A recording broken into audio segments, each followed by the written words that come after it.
Toons Bangla.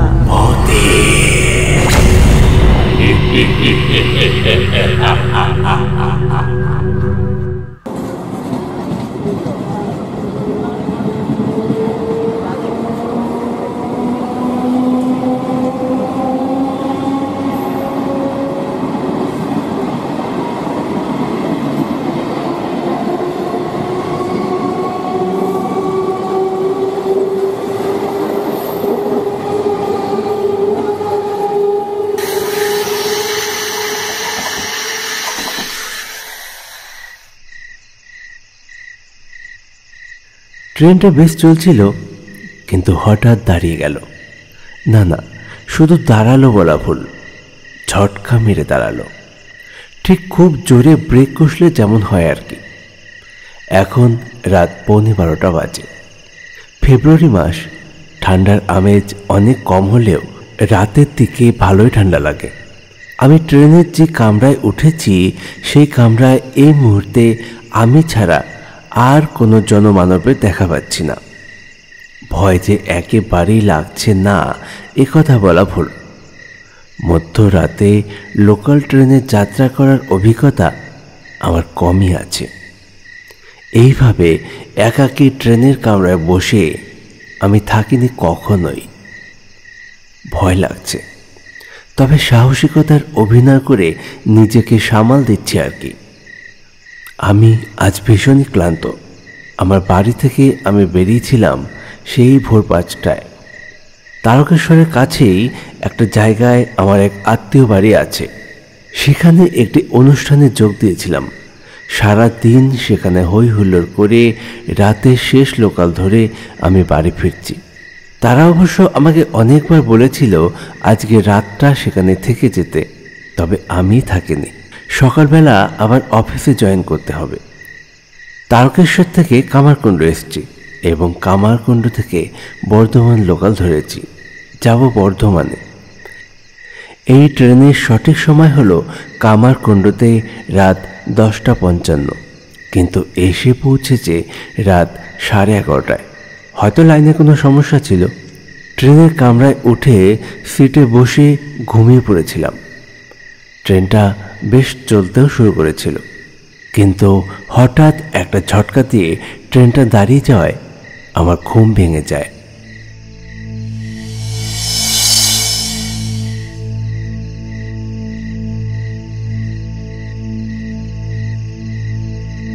আমি উঠে দরজার সামনে গেলাম। এটা কোনো স্টেশন নয়, দুটো স্টেশনের মাঝামাঝি একটা জায়গায় ট্রেনটা দাঁড়িয়ে আছে। কোনো সিগন্যালও আমি দেখতে পাচ্ছি না, কিন্তু দাঁড়ালো কেন ট্রেনটা? ট্রেনটা যখন দাঁড়িয়েছিল তখন কেমন যেন একটা শব্দ পাচ্ছিলাম, ওই ঠিক কেউ ট্রেনের চেন টানলে যেমন শব্দ হয় আর কি।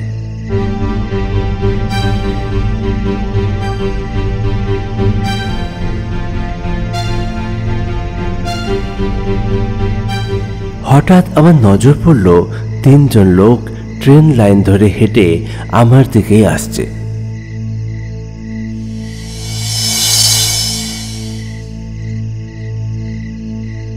তারা অন্য একটি দরজা দিয়ে ট্রেনে উঠে গেল। ব্যাপারটা আমার ঠিক সুবিধার মনে হলো না। যাই হোক, হর্ন বাজিয়ে ট্রেনটা আবার চলতে শুরু করলো।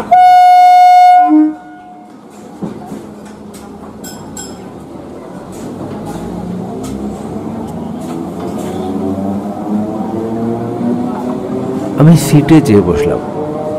শরীর এতটাই ক্লান্ত লাগছে, চোখ বন্ধ করে বসে থাকতেই আমি আবার ঘুমিয়ে পড়েছি।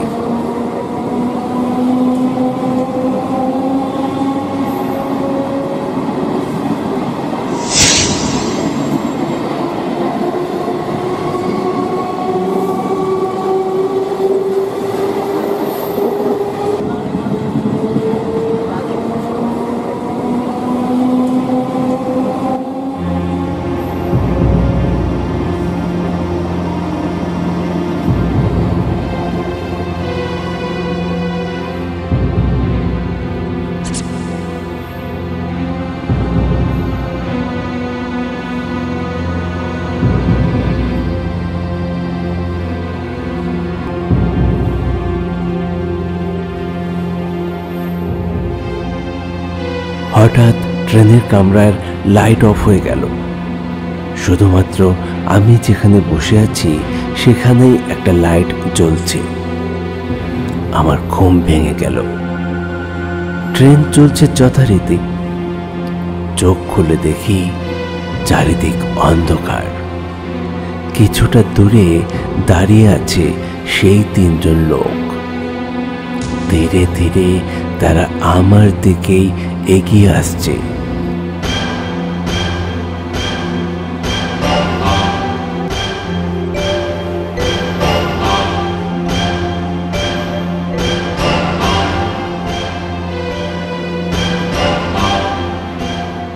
আরে তুই যে বললি ঘুমুচ্ছে, এ তো ঘুমুচ্ছে না, জেগে আছে।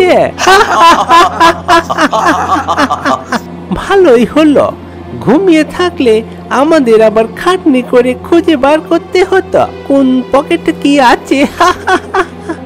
জেগে আছে, আমাদের খাটনিটা কমলো রে।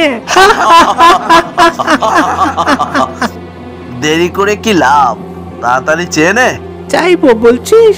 হ্যাঁ। এই আমার চাইতে কেমন যেন লাগছে বুঝলি, কেমন যেন লজ্জা লজ্জা করছে। তুই চা না। লজ্জা করছে? হ্যাঁ, লজ্জা করছে। এই দেখ, আমি চাইছি। এই যা আছে সব বের করে দে। কি সব অসভ্যতামি করছেন? আপনারা কারা? আমরা কারা? হ্যাঁ, আমরা কারা? আরে আমরা হলাম ডাকাত। যা আছে সব কিছু বার করে দে, না হলে তোকে মেরে তোর কাছ থেকে সব কিছু কিভাবে কেড়ে নিতে হয় আমরা জানি। তবে রে, এত বড় সাহস! দাঁড়া, এক্ষুনি আরবিএফ কে ফোন করছি।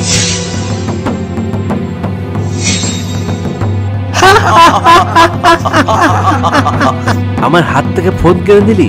হ্যাঁ, দাঁড়া, জানিস আমি তোদের কি করতে পারি? ইয়া! আ!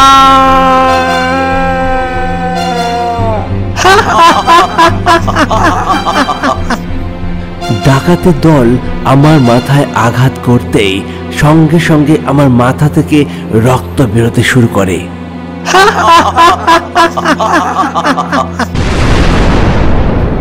এই! আরে আরে আরে আরে আরে আরে এ তো সেই লোকটা। পালা পালা!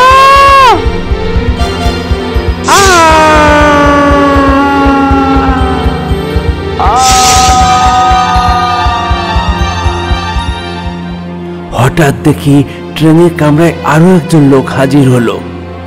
চলন্ত ট্রেনে কোথা থেকে এলো কি জানি, তবে কি এই কামরাতেই কোনো সিটের আড়ালে উনি লুকিয়েছিল? এই লোকটিকে দেখতে পেয়ে ডাকাতের দল প্রচন্ড ভয় পেয়ে যায় এবং চলন্ত ট্রেন থেকে ঝাঁপ দেয়। কে এই লোকটি? ডাকাতের দলে এই লোকটিকে দেখে কেন এত ভয় পেল?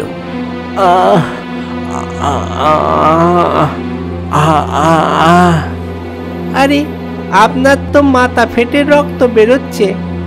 এই মুহূর্তে আপনার ক্ষত জায়গায় ব্যান্ডেজ করতে হবে। আপনি আপনি কে? আমি আপনার মতোই একজন প্যাসেঞ্জার।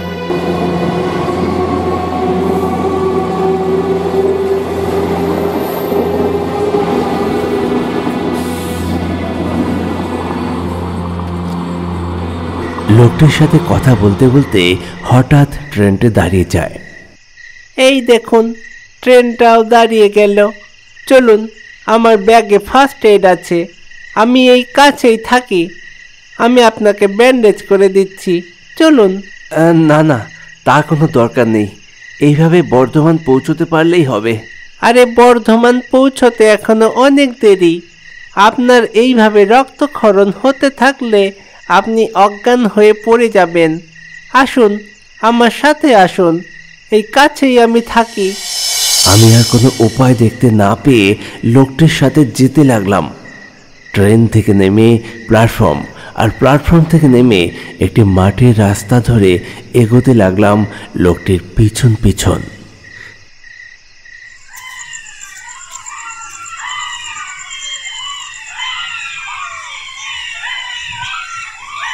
চারিদিকে ঘুটঘুটে অন্ধকার, গাছপালায় ঘেরা, মাঝখান দিয়ে মাটির একটি রাস্তা। তার মধ্যে দিয়েই হেঁটে চলেছি আমি লোকটির সঙ্গে।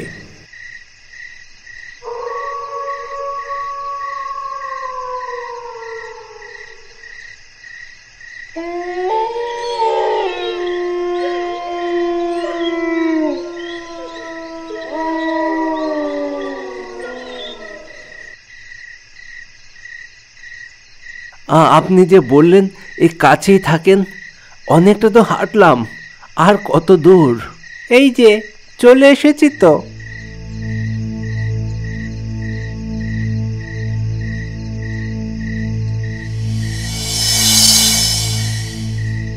আমি দেখলাম লোকটি দাঁড়িয়ে পড়ল।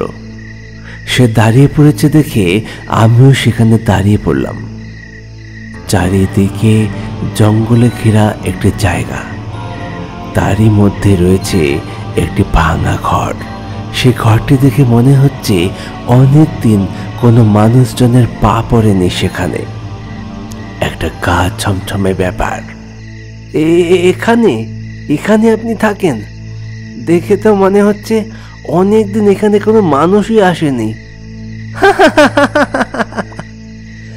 আমি এখানে থাকতাম না জানেন, তবে 3-10 হলো আমি এখানে থাকতে শুরু করেছি। কি আর করব, কোথায় বা যাব? যাবার যে আর কোনো জায়গা নেই আমার। যাবার জায়গা নেই মানে? ঠিক বুঝলাম না। নবগ্রাম স্টেশনের পাশেই আমার বাড়ি আছে। সুবল ভৌমিক আমার নাম। একটি কোম্পানিতে চাকরিও করতাম। আপনার মতোই একদিন ট্রেনে করে বাড়ি ফিরছিলাম। ওই ডাকাতের দল আমায় ধরেছিল। আমি ওদের সাথে অনেক ঝামেলা ঝঞ্ঝাট করতেই ওরা আমাকে মেরে ফেলে। আমার মৃত শরীরটা এই ঘরে ফেলে দিয়ে চলে যায়। আমার বাড়ির লোকজন কেউ জানে না আমি কি বেঁচে আছি নাকি মরে গেছি। সবাই জানে আমি নিখোঁজ হয়েছি।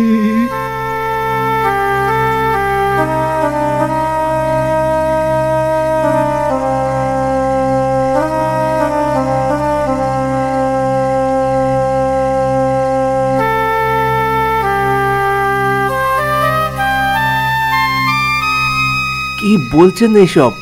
জল জ্যান্ত আমার সামনে দাঁড়িয়ে আছেন আর বলছেন আপনাকে মেরে ফেলে দিয়েছে? বিশ্বাস না হয় আপনি ভিতরে যেয়েই দেখুন না।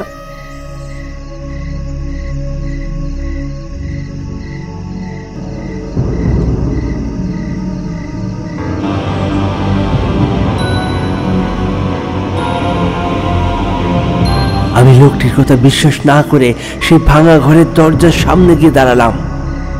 ঘরের ভিতর অন্ধকার, কিন্তু ঘরের চালার কিছুটা অংশ ভাঙা বলে ওপর থেকে একটা আবছা আলোর ছটা দেখা যাচ্ছে। দেখলাম একটি মৃত শরীর পড়ে আছে ঘরের মধ্যে, এবং তার সাথে পচা গন্ধ।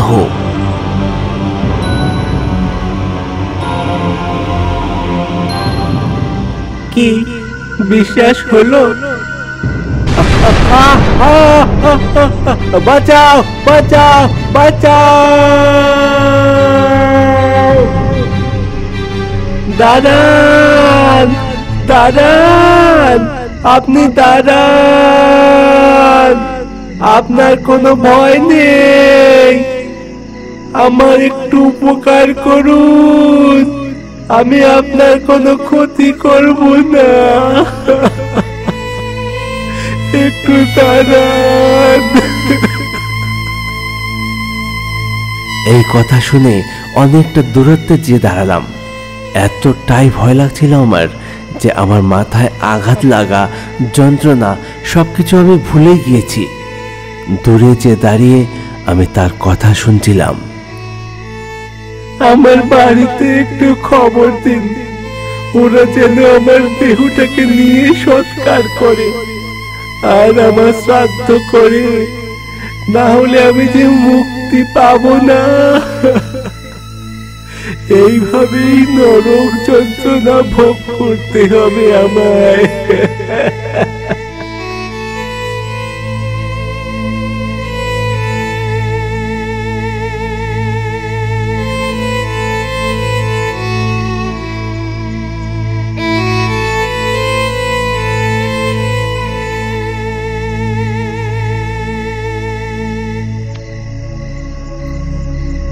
আমি এই কথা শুনে ওখান থেকে দৌড়ে চলে আসি এবং স্টেশনে এসে সারা রাত সেখানে শুয়ে থাকি।